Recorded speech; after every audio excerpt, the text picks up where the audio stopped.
All right, hello GenRight Nation. It is January 31st, and I've got Peter Doolin here with me. He had a great qualifying run in his car, 353. A lot of you know him as a Jeep guy, yep, right, with Maximus, yeah, and one of our longtime customers. So, but now out here running. Yeah. It was, I don't know if you remember, Tony, it was 2 years ago I did the driver education thing you do for the weekend. We went out here and had a lot of fun. Went back to the shop, if you remember. I'll do this. Thank you very much. I'll hold the microphone That'll be easier to hear. We went back to the shop in Simi Valley, and there's a YouTube video out there of you interviewing me after the fact. And I went back and actually looked at it maybe 6 months ago, and a lot of the seeds were planted, I think, in that weekend. So you're fully to blame for this extraordinary expensive cash that I've been burning in a big pile for the last 2 years. But best money ever spent. It's been fantastic out here for the last few days, and had a lot of fun. Okay, so let's talk about what we did this afternoon. Yeah. Right? So this afternoon, we've had a previous setup on the car, which I've been in the car for probably 8, 9, 10 years. Because I bought the car, by the way, just to remind everyone, this car is Jordan's old 4500 car. And we have given it a fresh lease of life, painted it, and we put a new shock package on around about a month and a half ago. And we haven't had a chance really to sort of dial it in and do some shock tuning. So with our friends over at Bilstein today, Tony came out and watched us just rip back and forth through the whoops, and we probably spent maybe 45 minutes out there and completely changed the car. I mean, completely changed the way it felt. Jeff and I had been shock tuning over the last several days. Jeff started actually last week and sort of got us going and got us to a certain point. I jumped in the car a few days ago with Jeff in the passenger seat, and we kind of made it a little bit more. But it hadn't really tipped into that comfort zone. So today, we took the shocks off last night. Jeff, by the way, now has that down to fine art, I have to say. And we completely revolved the shocks on the rear, went out, and Tony goes, hey, you know, the secondaries look kind of high to me. Let's bring them down on the front. And we brought the secondaries down on the front. We were able to just hit the whips a lot harder with the front of the car, which then kind of pushed the back of the car down, and kind of all of a sudden it started to float. So I'll be honest, the first 3 days I was doing it, I felt like there was a lottery that I was going to make it back into the tent. There was a lot of the back of the car trying to overtake the front of the car. But tonight, it was incredible. And you already had to qualify the way it was. Yeah, we qualify the way is a real train wreck. In the prior day where we were sort of running it ourselves, there were bits of cars everywhere. There were fire extinguishers, tool bags. I mean, in pre-running, there was like on the second time around, I think it was. Were you with us? You were like, I think you were already rescuing somebody off of the back of Resolution. Actually, you were. We came around the second time after we saw you halfway down Resolution, and there was a 4800 car on its lid. There were people all over the place. So the first half a mile is kind of like the test of the driver's control, because everyone was overdriving it. So you probably noticed the first, in the in-car footage, if you post it on Instagram, you'll see where I really don't. I stay kind of in 80% all the way through there, and then when we get into the sun, that's when we so went. That Instagram footage, is that on GenRight? Yeah. That's on GenRight. Yeah, on GenRight, yeah. So, okay, so check that out if you want to see some of that. I know that we got a lot of footage. Jamie's even editing some of it. And it sounds like Jordan's right around the corner. I forgot to tell everybody, we're here in our garage in the pit. tent. Yeah, you're live from King of the Hammers. There's there he comes. There are 5 cars here. You can hear the big block coming in. And Jordan's just been out for 20 minutes. And I hope it's okay for people. I'm going to put my hand over the microphone here.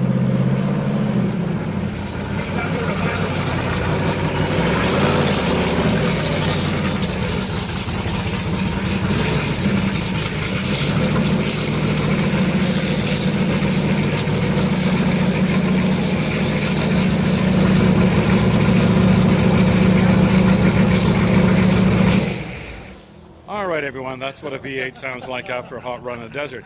So Jordan was doing a mileage test. This is one of the things we got to get right is our fuel load and our fuel usage, because the first lap is quite long and there is a pit stop, but it's an expensive pit stop. And last year when we ran it, we stopped because we wanted to check the car out. We want to make sure everything was good. This year we're going to blast right through it because we ran unless something feels weird. No, if we have, just go. if we hear something or something feels bad, we're going to blast right through. And thank you all for going out to pit 1. But we did run the full desert lap 2 days ago at a good fast pace with Jordan in Terremoto, and it was a lot of fun. Good, yeah. Well, okay, so let's talk about part of the reason we're doing this mileage test. So I got to take the car out earlier today, super fast, having a great time, runs out of gas. I was wondering, I heard you were being towed back in. I was like, oh my God, what have we done to the car? But no, that's great. Well, yeah, you want to, for those of you who haven't been out here to Johnston Valley, California, it is quite an exceptional place. For any of us on the East Coast or anywhere else outside the United States, there's nothing quite like it. It's public lands, and it is a sort of where you want to drive is where you want to drive. Yep. And it is an astonishing experience to be able to like drive at 100 miles an hour or 50 miles an hour, whatever speed you're capable of doing. I'm not doing 100, just for the record. And it is a wonderful experience to be out here. Weather has been exceptional. Yeah, knock on wood, we've had great luck. Yeah, it's supposed to turn though. It is supposed to turn tonight. We'll see what happens. Tomorrow, I think we're getting a sort of an El Nino or Nino thing. UTV day, right? UTV is tomorrow. EMC is Friday, so we're off the line Friday. So we're really excited about that because that's going to be a fantastic event. I think the EMC is one of those events here at King of the Hammers that's got a little bit of everything for everyone. And here's a fuel. You can tell race fuel because it's colored. Mike's our important guy. It's got a purple color to it. That's the good stuff. If it's dark purple like that. That's the dyno juice right there. Here, Joe? So we've got a whole bunch of folks here watching, and as you can probably imagine, when a race car comes into a tent, it attracts a lot of folks who want to look at it. But like I was just saying, Tony, how long have you been coming here? Oh, this is 15 years? I mean, it's a while. So what's changed over the 15 years? Well, it's a lot bigger, of course, right? So there's a lot more going on. There's more vendors. There's more people. Back in the old days, it was about bragging rights. It was small. It was, a bunch of guys showing up and who could beat the next guy, Now it's a different deal. Well, now it's an entertainment. So for those of you watching, Saturday morning, Jordan will be off the line, and we have some little bit of a moment there. Actually, if we get the camera back here, yeah, thank you. So we've got a lot going on Saturday morning. So for those of you in Los Angeles or anywhere nearby, jump in your cars and get out here. You can get the tickets on the gate. Come on in. There's a fantastic viewing area. There's a whole bunch of food, vendors, big jumbotrons, live coverage. And I got to give it to Hammer King Productions. This year they have really, really stepped up the production value. Yeah, and there's a bunch of jumbotrons and all over the place. So even if you're at an obstacle, you can go watch and see where the cars are all over the place. So that's pretty cool too. New this year as well is in-car footage. You're going to start seeing in-car footage by drivers. About 150 cars actually have in-car footage over the two days, Friday and Saturday. We just got ours today, so we'll see what happens if I can wire this thing in and make it work. We will not have live audio from inside the car, even though that was requested. You're not going to hear anything we have to say. So that's really exciting. So Hammer King Productions, we're going to have pretty soon, I think, and maybe next year, all of the cars will have in-car footage, both forward and rear-facing cameras. How do you think about that, Tony? Well, that's going to be really cool. And as you explained it, you guys come into an obstacle and it connects by Wi-Fi, right? And so they're just in your car. They're in your car, and there is a YouTube feed actually already out there today where you can see the multi-view of all the cars. You can see all the names of the drivers. So when they go live, you can actually sort of zoom in yourself and look at the actual feed from the car. And if you know the driver, they can give you a URL, so you can just pop it into your browser and watch live from inside the car. Yeah, so in addition to that, right, they have the live coverage of what we've done the last few days with the qualifying, right? So, and I think that's just off the King of the Hammers YouTube page or something. So that's good. Well, that's a big change since 15 years ago. It a big change, and it's good coverage. Like they've got drones following the cars. I mean, I'm impressed. I'm definitely impressed. The qualifying course today was about 7 miles. Yeah. And there was one bypass around back door, which was extraordinarily well covered by the drones. And it's not like the drone pilots who like to kind of like shimmy around, that they were holding it steady and making sure they got a great shot. So I'm really excited about that, because it means that our sponsors who have given us the trust of their brand and their products, we place them on our cars, we're now able to give them a sort of a level of exposure and awareness that we probably couldn't do in the past. Yeah. And I tell you, Mad TV is going to be covering live from the event. That's right. So it's not just anymore on streaming. We're going to be on linear television as well, which is a big step up for the sport. Yeah, for sure. I was going to have Jennings spin around too and get a picture or a shot of Brian here working on tires. Well, You Peter, just spin the camera. right Peter, around. everybody's saying good job on your qualifying run. Oh yeah. Oh, thank you very much. Yeah. Well, I had Jeff in the seat next to me, and I got to tell you something. One thing it is to get a car to the start line. It's another thing to have a co-driver who trusts you, who believes in you, and kind of holds you together. Because as a driver, you got a lot going on in your head. And I'm going to let you a little secret. Watch the video, the first 2 seconds of the video. Jeff reminded me to be in gear before the actual green flag. So there's a lot going on. There's a lot going on in your head when that's happening. So what are we going to see over here? We got Brian. Let me walk over here. It has been my tire guy forever, and he's in here doing new tires for Jordan. So they pulled old tires off and putting brand new ones on. We like to run the best used tires. What do you got to say, Ryan? Tired. The tire guy is tired. I also want to thank Brian because of my work situation.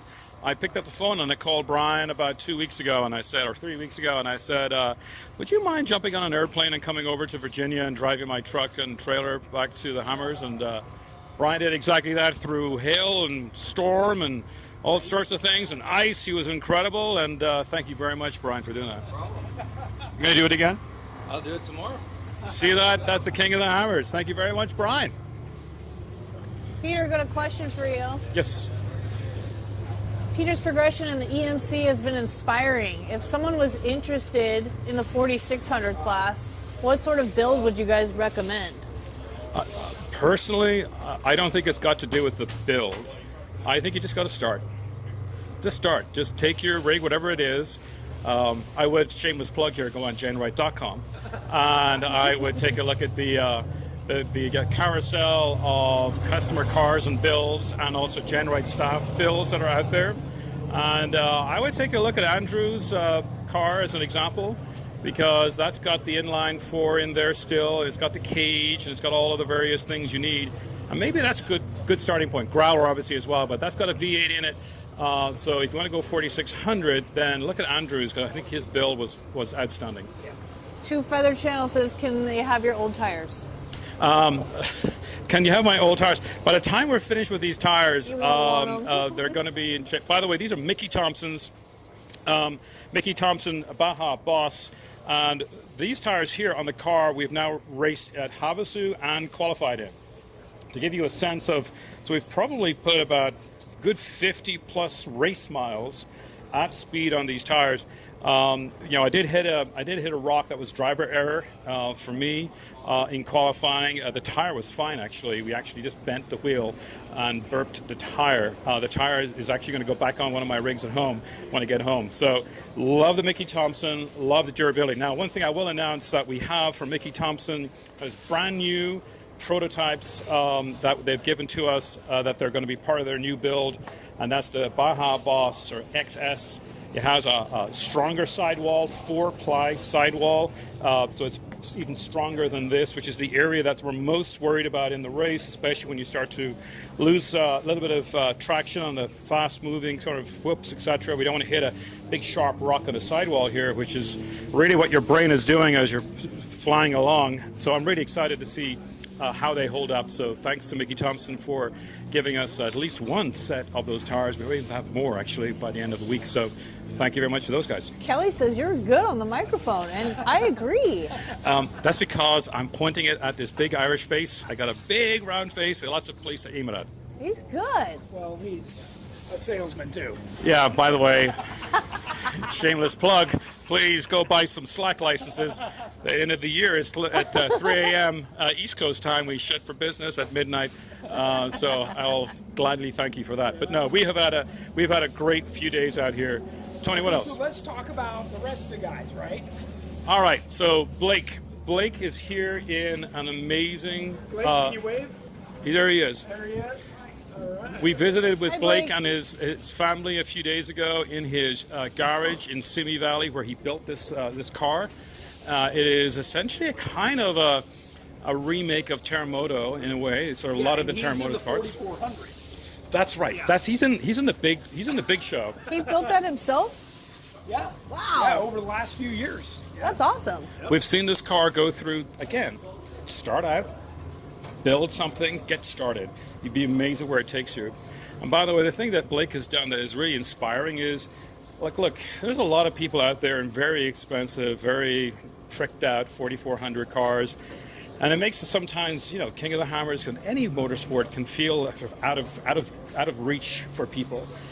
No, this is not out of reach. Anyone can get themselves into their JK, JL, etc. Yeah. Get onto GenRight.com and find yourself a build that kind of maps to where your budget is and where your sort of talent is. And by the way, your talent will only develop and grow over time. Every minute of seat time that I've had in the car myself, and it's something, Tony, you've said from day one, just get seat time, get in the car, feel it as you go forward, and I think that's something everyone should just leap in.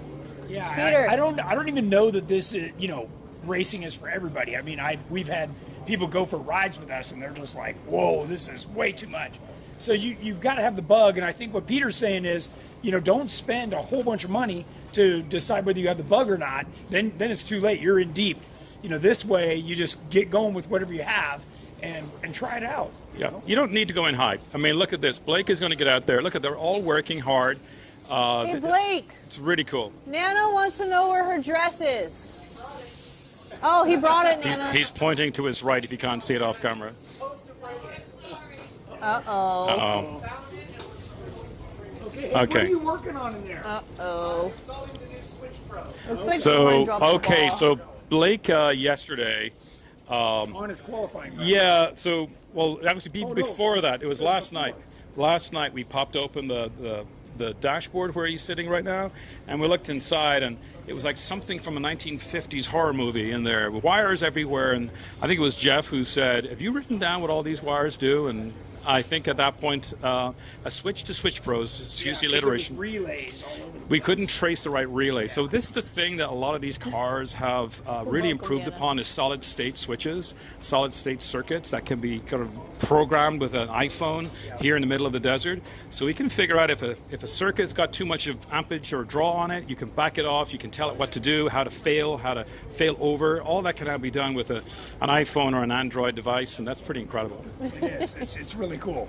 Okay, so then beyond that is exactly what you're talking about, like $1 million 4400 car that we can't really Behind see. Blake's beautiful, beautiful Jeep is a creation from outer space. That just got finished. It just got finished, and I think actually we were literally 5 minutes. Tommy Dykstra and team worked so hard in that car. They had a gremlin with it first thing this morning, couldn't fire it. Figured it out, and then Tommy just laid down a blistering pace. He was amazing in qualifying. The car is beautiful. It's got a purple sheen to it. It looks amazing out there. And, there's a lot of very, very expensive rigs out here, and Tommy just has a bit of a design eye, I think, and he kind of designed a really cool-looking car. It's got great lines to it. That's number 710, so if you want to look up on the results to see how he did, or go back and watch the YouTube video. Yes. Angel M wants to know if he can swing by your tent and say hi. Yeah.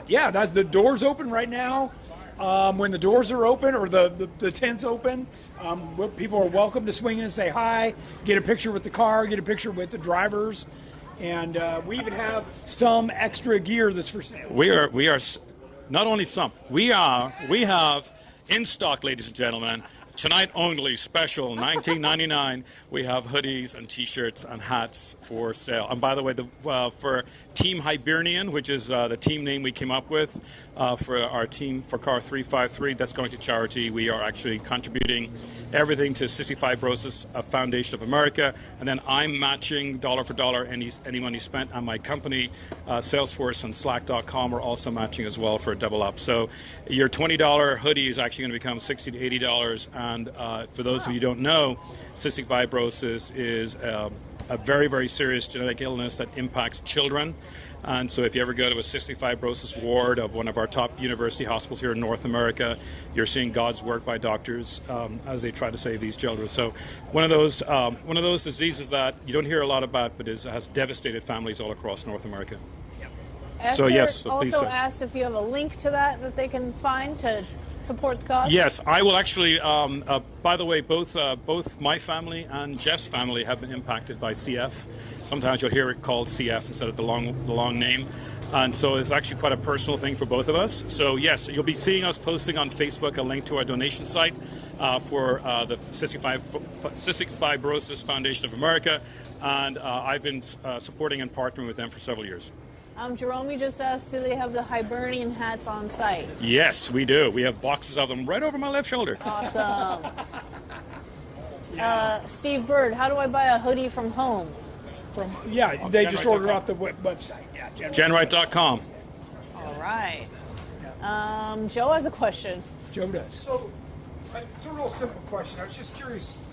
The question is for both of you guys. I really just wanted to know, I know we do a lot in lighting, but this is a really completely off-the-cuff question. From both of you, I'd like to know individually the answer.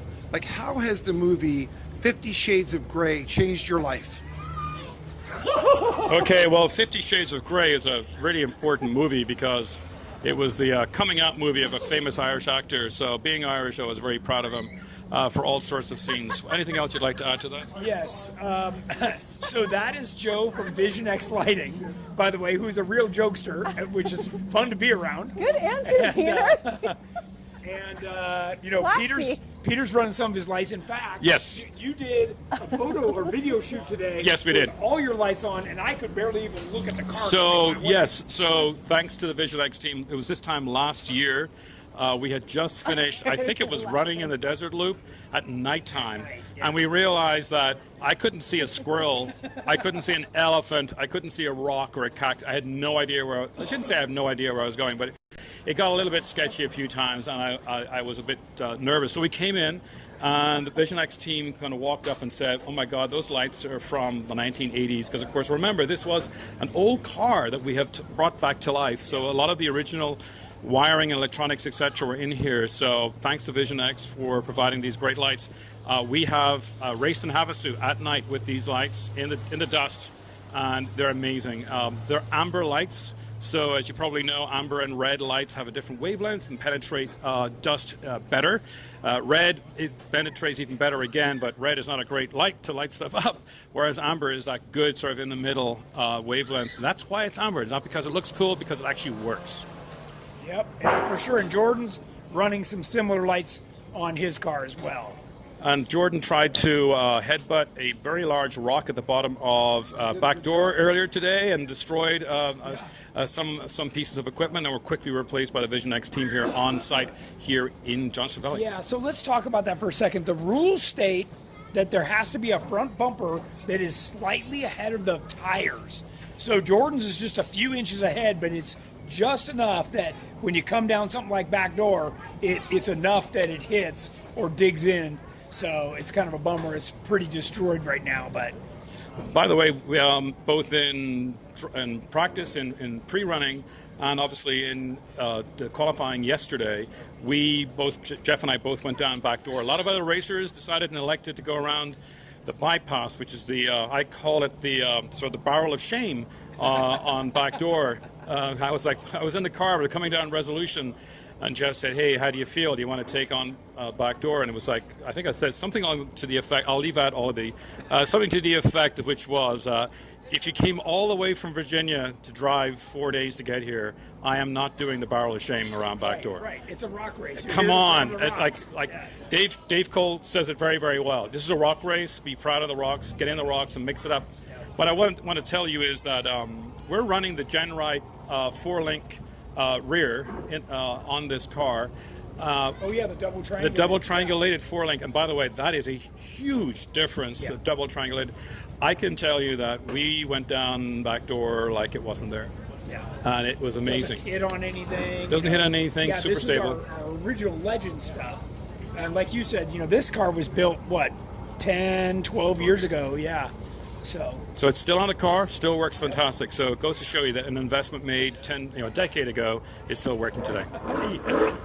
yeah, and obviously, you can hear some outside noise because we're right here in the thick of it. So Matt McDonough asked, how did you guys calculate the fuel usage? By miles, time, Great laps? question. So the question was, how did we calculate the fuel usage? So what we did was we filled up the fuel cell, and then we know by looking at our GPS exactly how long the desert loop is. And then when we come back in again, we then filled it back up again and measured how much of the gas we'd used in the tank. And then you just divide the number of miles by the number of gallons you put in, and presto, we are at 5.91 miles to gallon with the foot all the way to the floor. So, now, are you seeing a difference in the rocks? yes. So I usually get worse in the rocks. yeah. So in the rocks, as you probably know, what we're doing is we're double footing inside the car. If you look at us going down or up, we've got the brake on almost all the time. What we're doing is we're kind of using the brake as the way to release us, and it keeps everything bound up and tight in the drive train so that our lockers stay locked, etc. So, Well, it's easier on everything, right? The transfer case gears aren't slamming.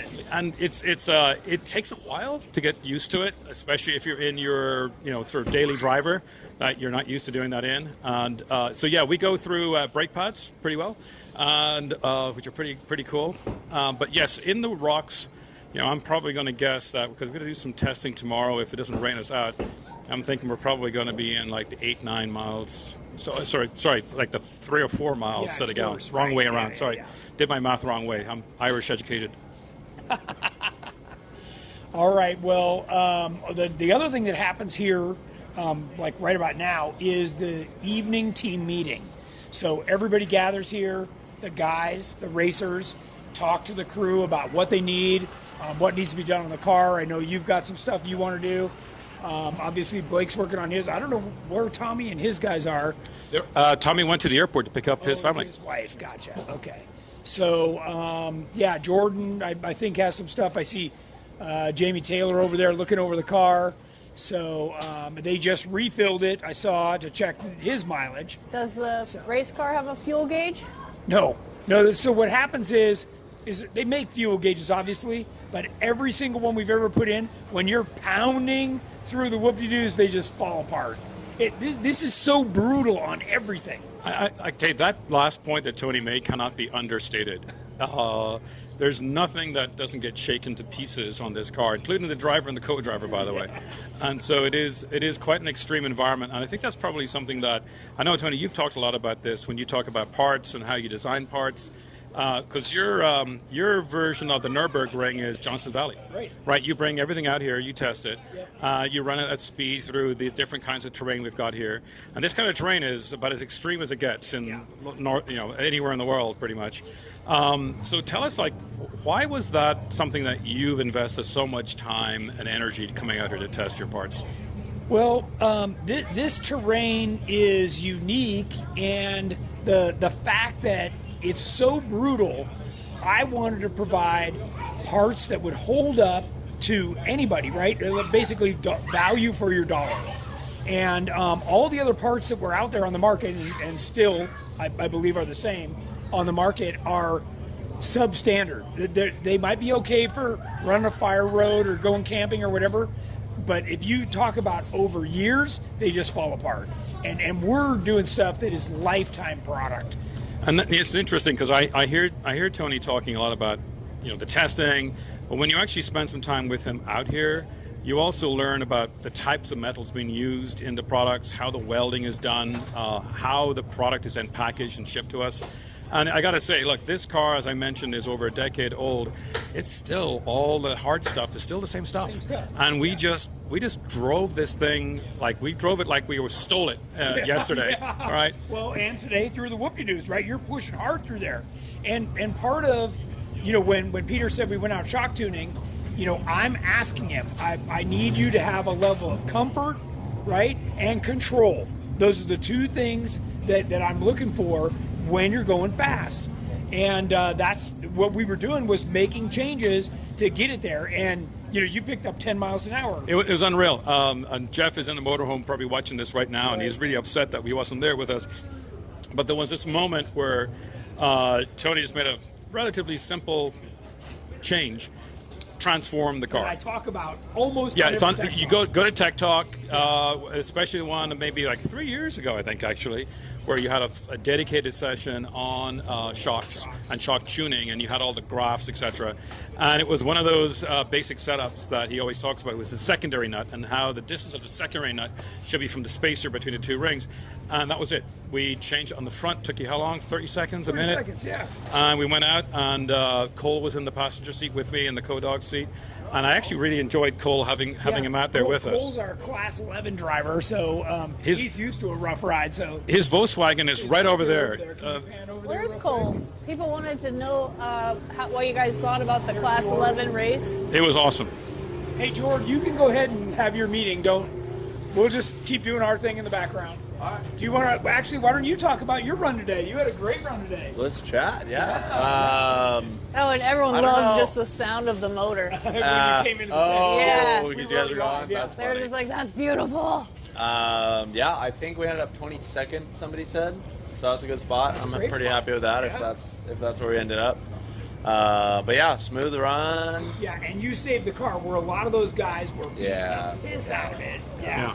I was over at Kate's pit. Yeah. And the car is in multiple pieces already. So, Oh. Really. so yeah, Kate's got a hot right foot. Pole sitter. Yeah. He's a pole sitter. Yeah, We should yeah. write from Jimmy's. Jimmy's. Great run, Yeah. but you pay for it. Yeah. So. Yeah. What did you guys think of Cole's race, the Class 11? It was cool. He struck out with some bad luck. I think he got stuck behind somebody, or somebody cut him off, and he smoked the clutch or something trying to get out.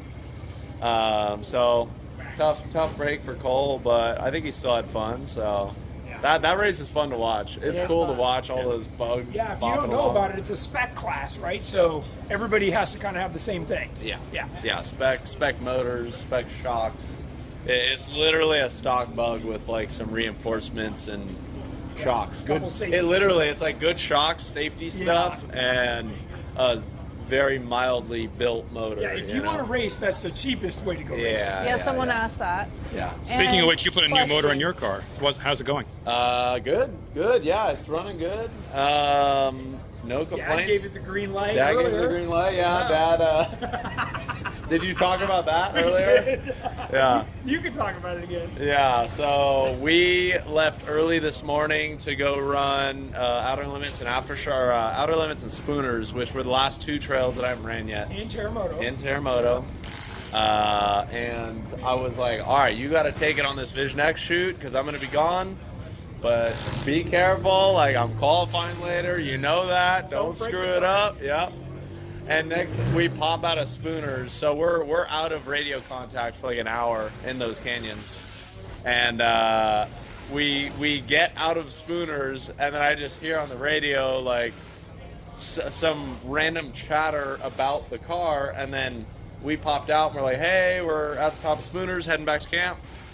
And then someone's like, yeah, you need to go meet the race car at Pommel Pass. And I'm like, that's weird. Like, why? Like, he's fine. He's a big boy. He can handle whatever he's doing out there. I don't know.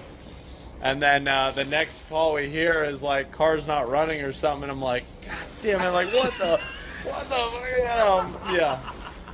And I'm like, shit. All right. So we bombed out there. We found them. And, we're getting the lowdown. Yeah, I'm by like, the way, oh, just no. finding somebody out here in the desert is not easy. Oh, yeah. They're out in the middle of the boonies. Right. So, it's just the way it goes. yeah, it's a big desert, and we're little cars in the grand scheme of things. Yeah. So, Yeah. But yeah, it ended up just being out of gas. So it ended up not being a big deal. We thought there was something serious going on. No, and I still say that I was set up because I'm known for running out of gas, and they just, let's send Tony out with no gas again. I'm holding the microphone, which means I can control this conversation. Yeah. But no, all laughs at the end of the day. But It was good. Again, car did good in qualifying. I don't think we tore anything up really. No flat tires, no broken nothing that we know of yet. We're going to start stripping it down tonight and get it re-prepped for the race on Saturday. Outstanding. Yeah, no, it's everybody is in here in a good place right now. Couple little things to do, but for the most part, we're all in a good position. Yeah, cars are Question good. for you guys. Yeah. Do you use low range when you go through the rocks, or you just keep it in high? Oh, good question. So it depends. Like in qualifying today, I didn't go into low. Did you guys go? I went into low, yeah. Yeah, okay. I went into low because, well, I got it on the car and I wanted to use it. Yeah. You might as well. I mean, like these motors have a lot of torque. So Yeah. on a short run like qualifying, you can drive it in high. It doesn't love it, Right. but you can do it on Yeah. a short run. Like you wouldn't want to run all of Hammers like that. You know what I mean? No, But- in fact, this year's course, Jordan and I pre-ran together some of the new trails, Yeah. and you need low range. For sure. Yeah. I actually put the lowest ratio T-case in the car this year, specifically for No the range big in race. these Yeah. trails, yeah. Jerome says, I remember when Jordan was fuel mileage testing that car a few years ago and got stranded out on the lake bed. Yeah, I got stranded between here and pit 2 in that car. Oh, really? Yeah, a few years back. That was pretty funny. Danny Matthews says hello from Vegas 4x4 off-road, and good luck, Jordan and Peter. Thank you. Nice.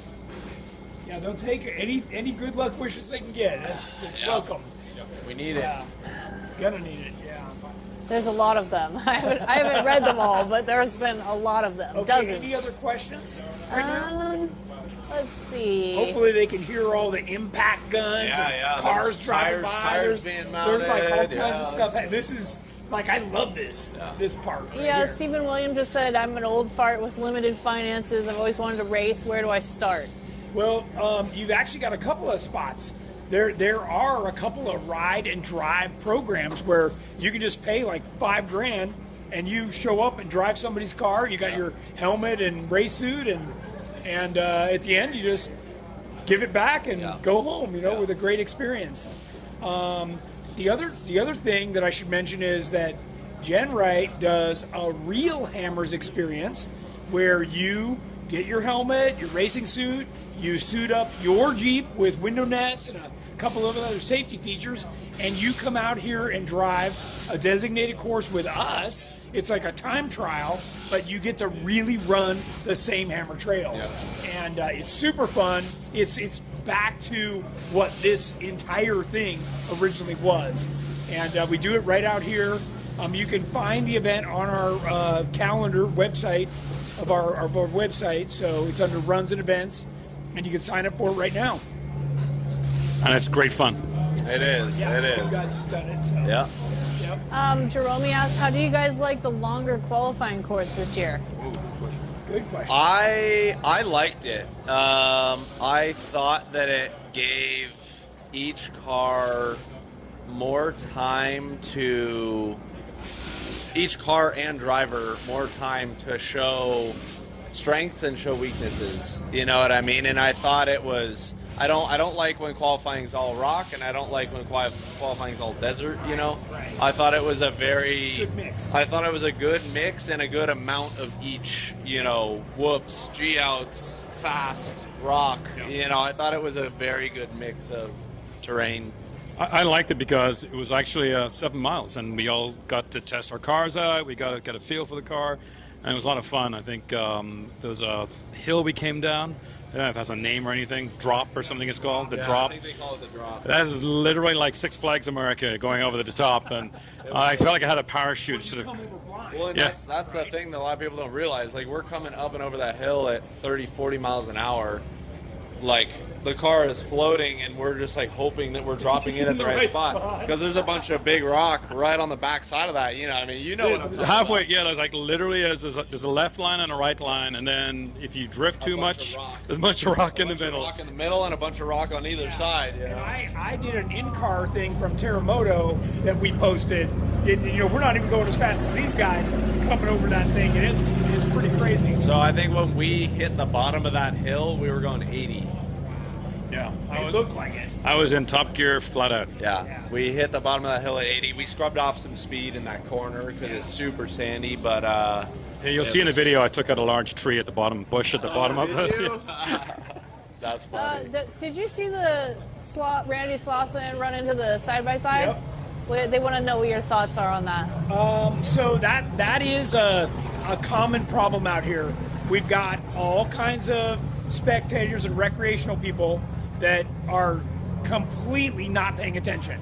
Earlier in the week, somebody was killed because there's race cars out here and they're just crossing roads and stuff. They don't even look. And It's a tough thing when it comes to something like that, because we're out here trying to race, we're out here trying to practice, but there's also public. It's that was a closed course, by the way. That's fenced off. How those guys even got in there, I have no idea. The today situation was bad. That's really bad. And honestly, I would have done the same thing. I would have punted that guy and then backed up like Randy did and kept going. I guarantee you that guy's going to look twice now before he gets on. Yeah, and by the way, just for the record, that is fenced in. It's fenced. It's fenced with an actual metal fence with big red tape, goes from one side of the valley all the way to the other side of the valley.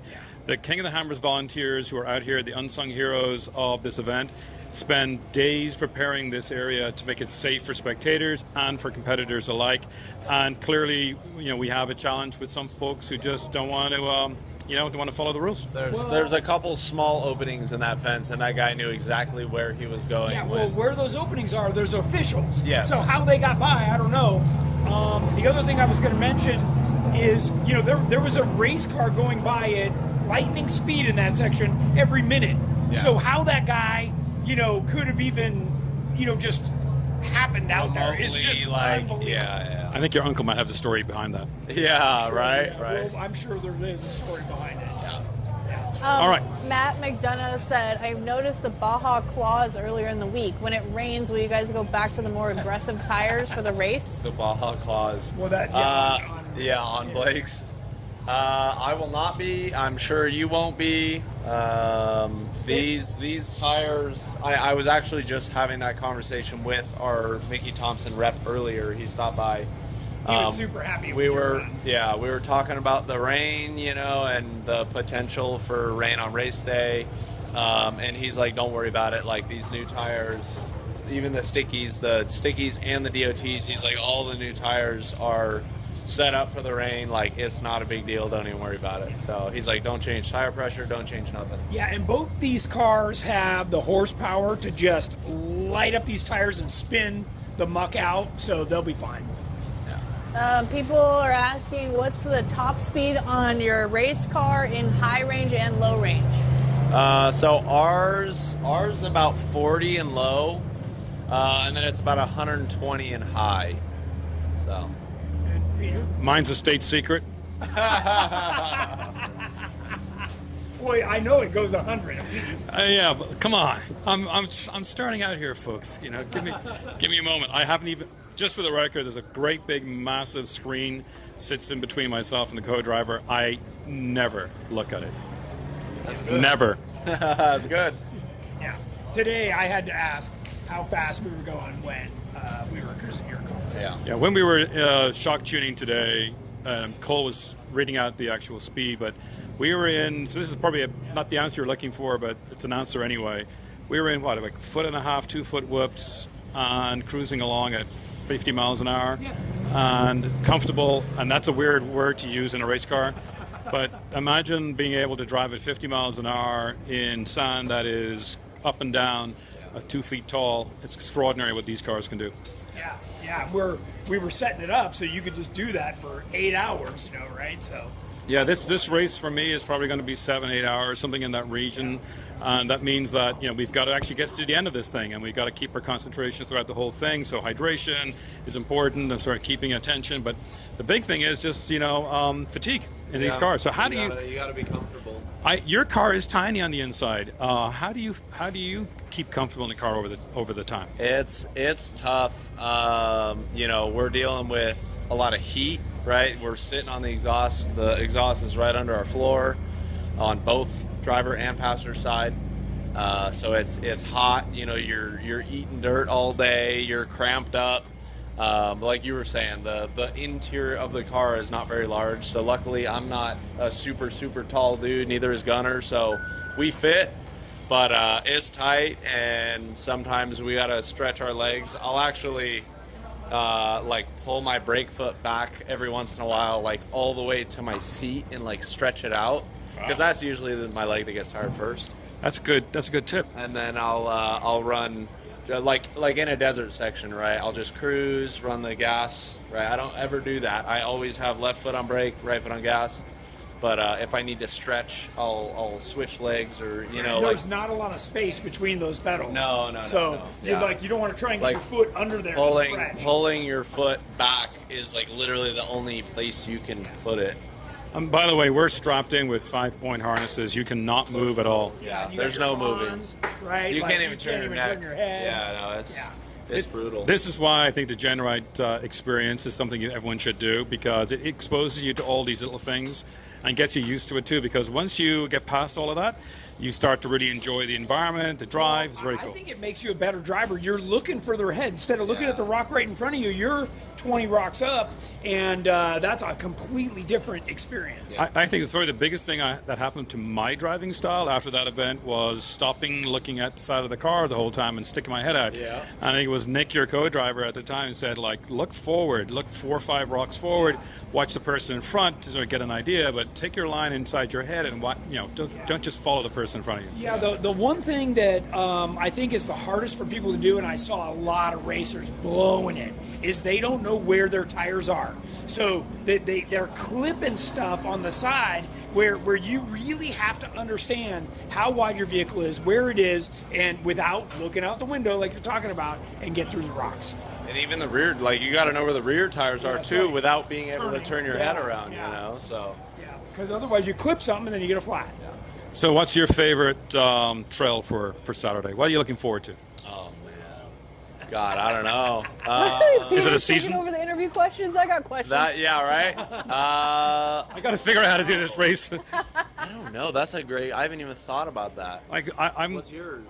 I honestly, this is going to sound a bit weird, but I always was very nervous of Backdoor. Like it's a mythical place, and You've seen plenty of people. oh, totally. But it was great just to go down it. Now I haven't gone up it, but I've gone down it now a bunch of times, and I think it's something about this place that all these trails have something unique. Totally. A big drop like a shelf at Backdoor, but then you go to Spooners. And it's just one waterfall after the next, and it's just a rolling and you go moment. around the corner, you're like, this should be about the end. And you're like, oh man, it still goes another. I can't even see the end. It's like one of those Hollywood movies where you think you actually get, the French Foreign Legion gets to the place they're supposed to go to, and then they realize that all of Algeria is still ahead of them. Right. That's a bad quote. Sorry, I'm old. And but that's what it feels like. You come around a corner in a canyon, you kind of feel like, oh, a little bit of sand. I'm about to exit, and you realize that you've got another 5 miles of this ahead of you. Yeah. No, yeah, that's a good point. And the trails are constantly changing. Like, even the night that you qualified, like just that short little loop, I ran it that night and I ran it last night. Totally different. The desert, the rock, all of it, totally different. That's quite exciting. But that's why coming out here is you can't, you got to come. You got to hang out here. You gotta come check it out yourself. Yeah, and even for your run, because you were later in the day, a lot of guys were coming in with flats, and I was like, oh man, something has been unearthed, and everybody's hitting it. They can't see it. Some of the drivers I found out afterwards from Power Hour elected to go first in the first 5 drivers after the 4600 cars for that very reason. And so that they knew that they could go on a course that they had pre-run the night before. There you Interesting. go. There you go. So maybe next year, but it's kind of early, so I'm a late riser. Yeah. It gets kind of cold here at nighttime, folks. What are the questions you got over there? Your mom just said that whole place is addictive and the trails are mystical. Addictive and mystical. They are. They It's true. Okay, I have a couple questions. Do you guys have special off-road race shoes or boots, or does the co-driver just wear off-road shoes if they have to get out and winch? Well, there are special driving shoes, but most co-drivers elect to wear a boot, right? Like something that's got a steel sole in it when they get out, because the rocks are very uneven, sometimes sharp, and a lot of the co-drivers get hurt when they jump out. They don't know where they're going. They're wearing their helmet. You can't look down. It's pretty difficult to be a co-driver if you're out of the vehicle. And, Yep. Oh, sorry. I was going to say, one of the things that Tony just said around just getting out of the car, everything in Johnson Valley is broken. It's a broken valley. Like literally you stand on a rock and 5 minutes later it'll crack in half and you'll find yourself on the ground. It is everything, like Jordan said, every time you take a trail, it's different. It's incredible.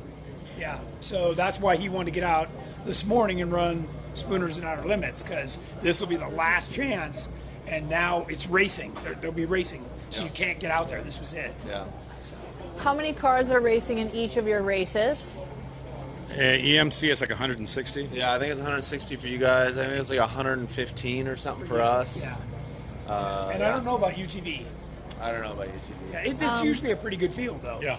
Cameron Harris says, hi, good luck. He can't wait for the Real Hammers experience and save him a shirt. And then Zach Uptill asked, 4,800 versus 4,500. What do you guys think is more obtainable of a ground up build? I think 45 is, because you can start with the Jeep, right? 48's, these days a tube buggy. So 48's a big jump up now. I mean, they're very sophisticated cars. We're seeing some brand new 4,800 builds out here this week. And in actual fact, we even saw, I think, one or two brand new 4,500 builds as well. So, we'll be inspecting the mechanical linkage of that car very closely.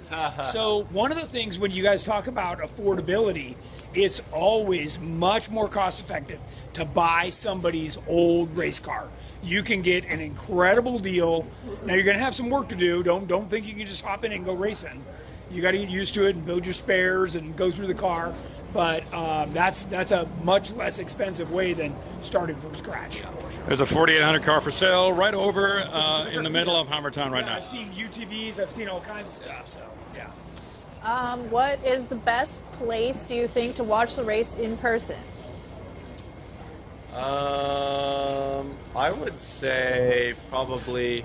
So they're kind of limited. You're kind of limited on where you can watch nowadays. I would say Chocolate, Idle Issues, Her Problem. That's a great area to watch. Yeah, and if you come out here and you have a four-wheel drive, you can crisscross around and be over here at the short course or over at Backdoor or back over Chocolate. Yeah, you can go over, watch it, Jackhammer. You can. There's a lot of Turkey Claw. You can watch desert sections. There's also a race map that shows where all the jumbotrons are. So there are multiple jumbotrons set up around the actual race course, and we've seen in practice lots of people gathering around those jumbotrons in their cars, watching everything. And of course, Hammertown has an incredible environment with like the big fire and the big jumbotron, and the commentators are right there in their little box. You can go see Miles and Jam and all the team there, Palm and all the rest of them. Yeah, that quadrant we just explained is probably 10 miles. Yeah, very it's close. It's not that big, so you can get around pretty easy. And quick.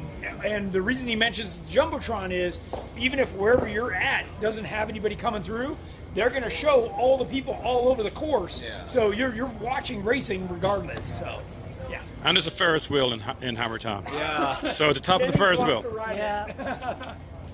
Did you guys see the party bus try to run the desert race? Heard about it. Never saw it. What? Yeah, I saw pieces of it out on the course. I saw the spare tire rack out there. So a lot of you have heard me say this is like Burning Man for gearheads.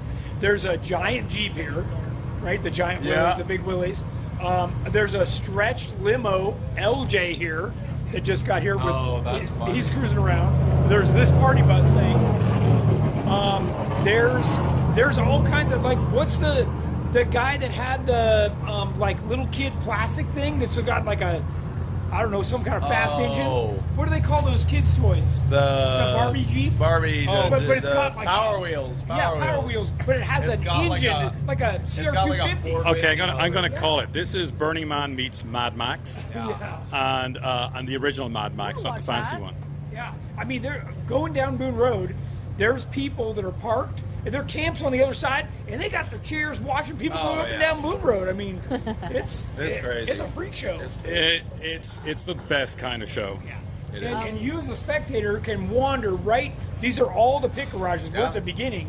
You can go through all these and look at all the race cars, and then all the vendors are right outside of us. And this is a huge area that you can go through. How's the food? Hammertown. Food. Great. Oh, the fish tacos at Boot for Door. Yeah. Oh my God. Lots of food. And then cowboy tacos. Cowboy tacos is and good. Fantastic. Yeah. And those smothered fries were Oh really yeah, good. we had the smothered fries, but boy, that sank like a rock. They were good, but it went down You should have hard. split it. Yeah. And okay, there's a question. On the race course, Dave's split, what are they going to do? First cutoff, second cutoff, or race all the way around the loop? Around the loop. I think we're both going around the loop. It's not worth the risk, in my opinion. Right. I think we all agreed on that.